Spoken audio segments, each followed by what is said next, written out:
Hello students, welcome to the Chandrasar physics classes. আজকে তোদের নতুন ভিডিও নিয়ে আমি একটা এসেছি, যেটা হচ্ছে ক্লাস 11 এন্ড 12 এর কিভাবে আমরা পড়াশোনা করব। ক্লাস 11 এন্ড 12 তোদের কিন্তু লাইফের সবথেকে গুরুত্বপূর্ণ পর্যায়। এই 11 12 এ তুই যত ভালো পড়াশোনা করবি, যত তুই স্টাডি প্ল্যানটা প্রপার থাকবে, তত কিন্তু লাইফে তত সিকিউর জায়গায় পৌঁছতে পারবি এবং কেরিয়ার তত গ্রাফ অনেক স্টিপার হবে। তাই দেখ, আমি কতগুলো প্ল্যান বলছি। তোদের তো স্কুলের মিনিমাম 75% অ্যাটেন্ডেন্স দরকারি, কারণ তার নিচে হলে তোদের কিন্তু পরীক্ষায় বসতে দেবে না। প্লাস তোদের কোচিং আছে, যেটা কিন্তু তোদের বোর্ডের জন্য আছে অ্যাজ ওয়েল অ্যাজ কম্পিটিটিভের জন্য আছে।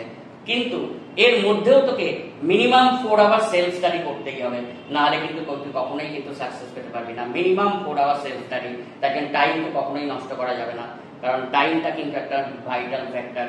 কারণ তোকে প্রত্যেকদিন স্কুলে যাওয়া, স্কুল থেকে ফিরে আবার কোচিংয়ে যাওয়া, তুই নিজেও টায়ার্ড হয়ে যাবি। তাই টাইম ম্যানেজমেন্টটা প্রপারলি তোকে করতে হবে।